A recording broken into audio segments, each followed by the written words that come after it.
Hey everybody, it's Dave and it's Bo. And if you're ever wondering what it looks like to be half asleep, that's Bo right now. She's hiding her head. She's ready for another long winter's nap, even though it's now officially spring. So we're gonna go ahead and do the garden tour without her.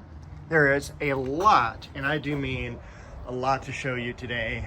And spring is one of those things that if you don't capture it, it's just gonna pass you by and you're gonna go, oh man, I remember when those were in bloom. These are some of the Scilla that have escaped the rose garden area that are in full bloom now. We've got, of course, the lavender up above.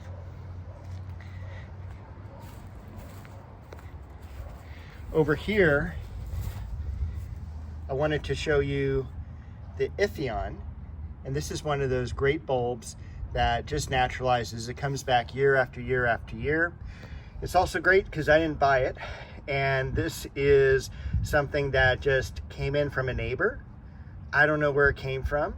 My neighbors on the far side of me did have these for many, many decades, and they're not around anymore. And unfortunately, neither are the bulbs. So I'm guessing one got over here somehow, I don't know. But I always love it when this comes up because it reminds me of them. We've got a lot of plants back there, so I'm not even gonna go back there today. Wanted to capture a few things before the sun went down because it is almost there. We've got some nice geraniums coming into bloom. Once again, the Scilla back there. All the roses are leafing out beautifully. We even have a bud coming up here on the crimson bouquet. Again, a random Scilla in the back. Everything else full. One of the last daffodils here on February Silver. And speaking of February, it's not even February. It is March the 21st, which is hard to believe. So those bloomed late, they stayed late. I'm so glad that they came up and looked really good yet for another year. Well, that's new. Yes, this is one of the orchids I got from Andy's Orchids. So I think it's a good idea for me to pop in the video I took of me at Andy's Orchids. I will say I did not take as much video as I wanted to. It was a long drive down there, about an hour and a half back up on a Sunday, and the greenhouses were absolutely amazing. I was very glad I went. Andy's Orchids is an amazing place. I did get a few things. In fact, if I can pan up here, this is a hanging basket dendrobium that I got, which was really, really neat. And this is a Vietnamese orchid. I did get a couple other things that I'm not gonna have in this video. One is a house plant, and then another orchid is not in the yard. So I do wanna pop in the video from Andy's Orchids right now. Hey everybody, it is Dave, and I am walking through a greenhouse or shade house. I'm at Andy's Orchids in Encinitas, California, and I have to admit, I am blown away by how many orchids are here. They have allegedly 700,000 plants for sale here, and they do an open house a couple times a year. I will put descriptions and addresses, web links in the description box below. But I'm going to take you on a little bit of a tour through some of the greenhouses. As you can see how tight these are. I mean, either that or I've gotten a lot bigger since I would normally be running through greenhouses in my younger days. So there is just a stuffing of plants here, and I can't wait to show you some of them.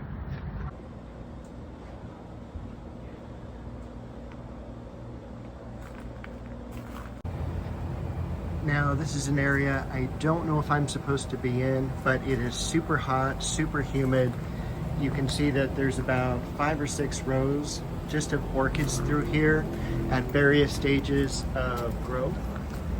Some of these items marked not for sale, but allegedly, as long as it has a QR code, all those products are for sale. But again, it's just amazing to see all the diversity of orchids in this one place.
Okay, I hope you like that, and we'll continue our regular garden tour here. I'll put Andy's Orchids descriptions, information in the description rather.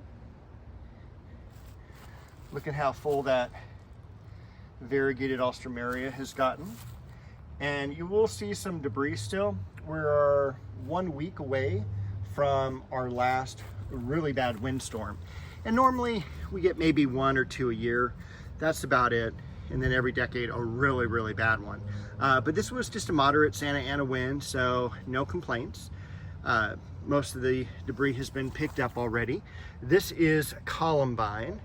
And I'd tell you that this is probably about the 5th year for this Columbine that comes back every single year. It's just fantastic, beautiful blooms, and Columbine is a native for us here in California. We've got the fern in the back, and look at that deep, rich color on the heliotrope.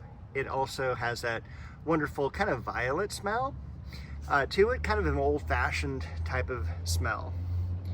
Over here, this is the Acer palmatum shishigashira, which I'm so happy it's leafing out really, really nicely.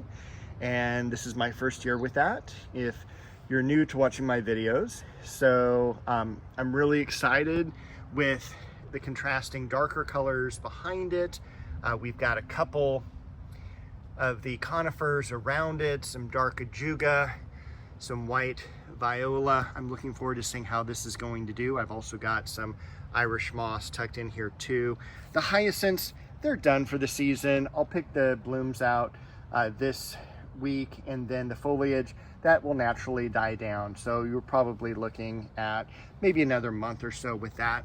I do have the Blatilla coming up. It's the only one, that's a hardy ground orchid. It's the only one that I see right now. But this area, last year, I bought a huge batch of them. Over here, we've got some new growth coming up on the Monarda. So this will be really tall, about 1.5 feet. We've got, let's go over here. We've got this other heliotrope as well, coming into bloom. Cool conifer behind it there. We've got the pomegranate and another original stash of February silver daffodils. I split this up 2 years ago. This is the 2nd year. And so that other half down the road came from this half. So every maybe 7 to 10 years, you should dig up the daffodils, especially if they're way too crowded, and separate them out. The Magnolia Elizabeth still has some blooms on it. All the other roses are doing great. There's going to be 3 of them that are going to go into the front, and actually, quite honestly, I think 4 of the 9 are going into the front flower bed. Over here we have the styrax. This is the Japanese snowball. And there were a couple blooms like way in there that are coloring up. I can't wait for those to bloom. Again, kind of an old-timey plant. And Japanese maple here, bloodgood. Matches the bloodgood on the other side. Sadly, the clivia are just about done blooming. But again, look at that clump of clivia. That is just awesome. And it's been here since the late 80s, early 90s. The pittosporum, variegated back there. Not the Tabira, it's another one I don't remember. I have it in an older video. The Disigothica. And another exciting thing for spring, there's nothing that beats plants just leafing out. My Chinese fringe tree has the bottom branches leafing out. Even this one showing a little bit of growth. Not really anything quite up top yet, but that should be in the next week or two. I'm excited to see how much growth that's going to put on this year. It was planted last May after the gigantic liquid amber was taken out. And let's head over here. If you hear parrots in the background, it's because there are parrots in the background. They fly over twice a day, once in the morning and then once this time of day. Here's my dogwood, and that's just leafing out too. So very excited. Look at that beautiful stand of Scilla back here. And again, this is one of my favorite plants in the yard. Bulbs I got from Covina Garden Center way back in the mid to late 1980s. And these were just leftovers for the season. And by leftovers, I mean, there was probably, I probably took a dozen of them home. And now there's like several hundred. So they do multiply. They're great woodland plants. And, you know, this is the height of their blooming right now. It was funny, I was looking back through old pictures, and last year I had a picture of this Centranthus just coming into bloom, and guess what? It's just coming into bloom again. Centranthus is this great perennial plant that comes in either white or kind of the reddish pink. It's just going to be, you know, probably get to be about twice the size here, so it can get a little bit big. The white doesn't get as vigorous as this one does. I think this is rubrum is the species name or cultivar name, and again, alba would be the other Centranthus. So this one does great. It's very easy to grow. But I did want to show you back here, I got a couple more plants. So I'm going to cut out real quick and I'm going to show you the Mr. Maple unboxing video. Hey everyone, it is Dave. It is Monday evening on March the 18th, 2024. I just got my delivery from MrMaple.com. I wanted to show you what I got, and it's pretty cool. Bo even thinks that these are pretty cool because she's been playing with them in the box as I've been taking them out. She thinks that they're great, cool sticks to grab and to eat. This is the Stewartia that I got. Stewartias are generally small trees, but they have a camellia-like blossom, and they are something that this tree in particular I've been wanting for quite a long time now, and it's just incredibly cool. They do come in 1-gallon containers. They were wrapped. There is a little bit of space here at the very top where you can actually get in and feel the soil. The soil is moderate. It's not really damp or anything like that, but it's also not bone dry. It could probably have lasted in the container at least a couple more days here if there was any delay in shipping. From the time that they shipped, I think it ended up being Thursday, that I got a email that my order had been pulled and boxed and given to FedEx. And so you're looking at about 4 days as far as going cross country from North Carolina to California. Again, a really nice, healthy plant. No complaints at all. Again, that is the Stewartia, and I think the species name is like Pseudo-Camellia. I don't know the particular variety, but it's really cool, has a great shape to it, and I can't wait to get that planted. The other plant I got is not leafed out yet, and it is a variegated dogwood. So you're familiar with the dogwood that I have already in the yard that I just moved, and this is going to be also white flower, but the leaves are going to be variegated. Again, really nice 1 gallon container plant of it, and Mr. Maple did a great job with that as well. There is a little bit of soil tossed around inside the plastic bag. Again, you can actually feel part of the opening of the plastic bag. Moderate moisture levels, and again, nothing at all that's concerning. Keep in mind that water is heavy, especially during the shipping, so you generally want to have a kind of more of an average water anyway. The box that it came in was this one here. Each of them came in at one of the separate ends so that there was no shifting around of the plant in the box, and I've been really happy. On the outside of the box, of course, they have all the shipping information in terms of the moving plant material between state lines, because that's something that, you know, we don't want in terms of shipping pests or diseases, things like that. So all of these types of materials have to have kind of that certification on the box. But other than that, that was my experience with Mr. Maple. It was 2 thumbs up. It was an A+, and I look forward to getting some other things from them in the future. And they do, of course, their videos like twice a week. And of course, as soon as I ordered these, they had some really cool conifers that came up. So, well, they're just going to have to wait possibly until next year or next season. But I'm going to get these in the ground. So I'm going to return you back to your regularly scheduled video. All right. Thank you, David. So I'm going to go ahead and pull these out, and we'll take a look at them a little bit away from the fence. This one here, of course, is the Stewartia that's leafing out. And then this one back here is the dogwood, the variegated dogwood. So very excited. Can't wait for those to grow and bloom. Very great interaction with Mr. Maple. The weeping Japanese maple here, that actually was from Monrovia Nursery Company, and I bought that from San Gabriel Nursery. Look at how nice that dianthus is. Look how lush those daylilies are. Got that one lone delphinium over here. The giant hemananthus over to the side. Got a few blossoms left on the apple, but once again, it's spring. I don't know if it'll come out clear. You can kind of see the hanging trails of blossoms from the macadamia tree.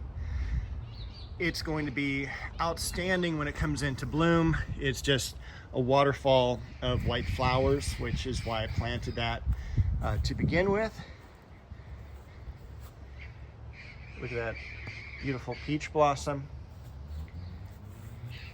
and nectarine blossom. I have these mostly for the flowers, although it does produce some fruit. None of it's been really, I don't want to say edible, but it's nothing I would write home about, that's for sure. Dwarf conifer back here. Most of the irises are kind of finishing up now, but it is also the end of the day, so they are going to be curled up a little bit. Nothing yet on this particular Japanese maple. So hopefully in the next week or so. Over here, got that great Pinus mugo slow mound. The liriope that I cut back still hasn't grown a whole lot yet. Got that great campanula, Alina, and what is this? This is, and one of the reasons I wanted to do the video today, instead of tomorrow is I have the very first rose of the season. So March 21st, this is Color Magic, and it's also one of the varieties that I moved this year. So beautiful rose, high pinpoint. It is a large flower. It can get up to anywhere from 6 inches to 8 inches across. So it's really an excellent bloom, multicolor pink. Over here, a few daffodils in bloom. Again, this is White Lion. And when they do come out, because I had questions about this last week, because when they first came out, they had a yellow trumpet to them. Instead, it does fade really quickly into that pure white. Got some cool Kufia, variegated oregano, bud over here on the Just Joey. A really nice stand of Kufia over here with the foxglove behind. Some apricot blossoms and some apricot leaves. Over here, no growth yet on the cherry. This is the last tree to normally leaf out. Pittosporum, threadleaf cedar, variegated caprasma. Lynn Anderson, the Linaria back here has been doing fantastic. More blossoms on the geranium. More blossoms on the daffodil. The spirea, one of the things I'm thrilled about this year that I got in a 1 gallon container, leafed out perfectly. You can't beat this plant. It looks great when it loses its leaves, looks great when it leaves out. I can't wait for the flower on it. Look at the size of Queen Elizabeth. This is one of the original roses that's been here for about 30 years. In that location, it has not been moved. Nothing coming up around the stake yet. Those will be some oriental lilies. Duet also, looking fantastic, leafed out great. And remember how much I cut this back this year? Down over here, around the stake, bad camera angle, David, we have more Scilla. Garden Party. A few irises in the back, which I have not cut these back yet. Look at how many blossoms are on the almond bush. I mean, everywhere you go, they are just covered in bloom. Turn them into roses. We do have a couple lilies coming up here. Gold medal in the background. Nothing leafing out from the crabapple yet. The usual stuff back here that has not been gotten to. And then this is kind of where I had stopped as far as all the weeding goes. So I need to go and get this area taken care of, because I do have really great plants like the Philadelphus back here, like the Westringia down below. Fragrant plum rose. Perfect moment rose. I did transplant these lamb's ears, and I did plant this white aloe vera. And that brings us back over here, and that may be the end of our tour. So we've got the scabiola and this begonia here, and the hemlock in the back that should be putting out some new growth pretty soon. That looks fantastic when it does that. And I think we will leave on the Scillas over here. So thank you for walking through my garden with me and seeing the clips of Andy's orchids and my Mr. Maple unboxing. I'll be back next week with Bo. Hopefully she'll be awake by then and produce another video for you.